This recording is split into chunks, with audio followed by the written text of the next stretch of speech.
Yo, it's your boy Juno. Today's video we have Kaiju number 8, episode 3. And yeah, I feel like a lot of people in the Crunchyroll comments have mixed emotions about this episode. I saw a lot of people were saying it was just a waste of time. Kapka didn't really use his powers, and people are wondering like why doesn't he use his powers? And a lot of people are having mixed emotions about the characters because they feel kind of generic, and I agree with that part, but yeah, we're just gonna talk about this episode, guys, and just give you my thoughts. And are the comments right about this episode? I don't think so, but we'll see. So we start off where they finish with the last episode with Kikuru asking Kafka why he smelled like a kaiju, and the easy excuse is that he works at the disposal of kaiju, so of course he's gonna smell like a kaiju. That was like a really obvious answer.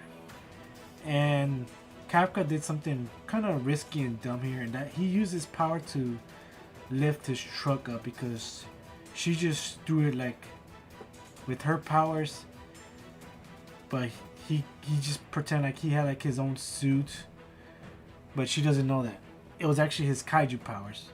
But Leno, he kind of got mad about this and saying that this was really dumb, and this whole place facility is surrounded by pretty much every defensive force people here, so he would have like people would have just shot him down and just died. So that's the reason why he can't really use his powers, because it is very risky and no one really knows really how he got the power. He's like the first one to ever have it, and these defensive force they shoot first, ask questions never, is what we saw so far. So this is why he doesn't use his powers, and they're just doing the training facility to become the defensive player. And yeah, Kafka does act very immature, even though he's 32. We've seen this already. I remember reading the manga, but I don't remember him being like this. He kind of acted like a brat. Like he kind of acted like Naruto when he was a little kid. Maybe not as obnoxious as him, but the fact that he kind of reminds me of him when he's like 32 years old is kind of. I just wish he. I do agree that I wish he was just a little bit more mature. And there are some moments where he does act mature. We have Kapka here, and he's doing like the training program here. It's nothing crazy. Just I would say it's like military boot camp. He has to do insane training, like push-ups, crazy weird stunts I had never seen, climbing a wall, all that good stuff. And yeah, you could tell that he's either getting old or something, because he was like always finishing last, barely keeping up with the whole class. And was this because of his age, or was it something else? I mean, they did have like maybe 11 days to work out, but maybe you need like a whole month.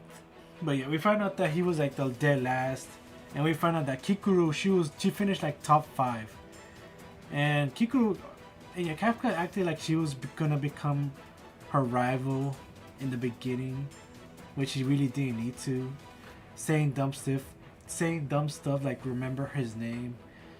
And yeah, that kind of backfired when we found out that he's very weak, and yeah, she's very very strong.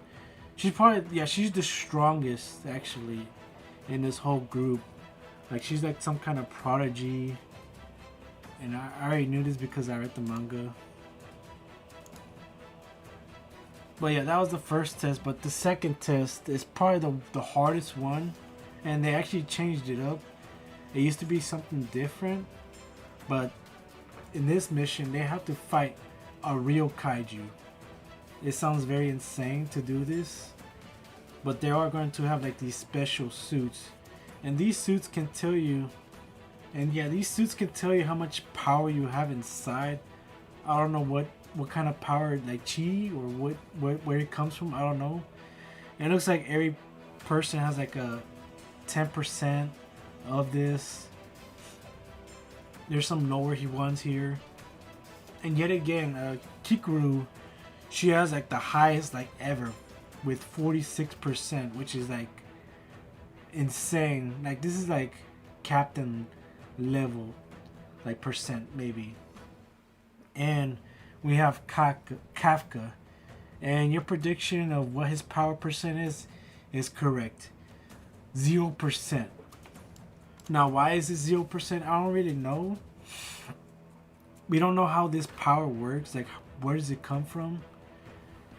But we just know that Kafka has 0%. And kind of embarrassing. Maybe. I wouldn't really care about that. But for Kafka, he was like crying like a baby, getting embarrassed, acting like a kid again. So I do agree that he does act a little immature for his age. So yeah, they start up the mission here, and everyone goes their separate ways, and they focuses a lot on more Kafka here, and they're just doing their mission, but they kind of find out that this test here, it wasn't just for killing the kaiju. It was about strategizing, planning, and all that good stuff, which Kafka did really well.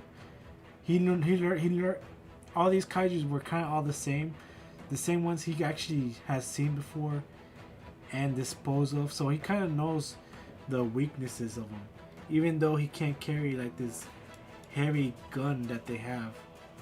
He still knows these monsters' weaknesses, and he could command other people here who know how to carry a gun and tell them like the weaknesses and tell them where to shoot them.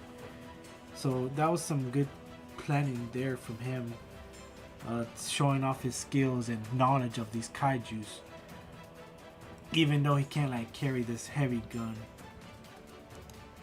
And yeah, things turn a twist here when we find a kaiju hiding somewhere, and it actually attacked Kafka out of nowhere. By the way, just out of nowhere, no one would have seen it happen. He looked like he got injured, and there are some safety measurements for these people because they're like still like civilians trying to become defensive force players, but they have this weird shield thing that's going to protect them. But if they use this shield protector, you are like disqualified. So Kako was about to get disqualified, but yet again Kikuru saves him before that happens, and she was like kind of like making fun of him for like the 5th time already in this episode, because she just knows she's like better.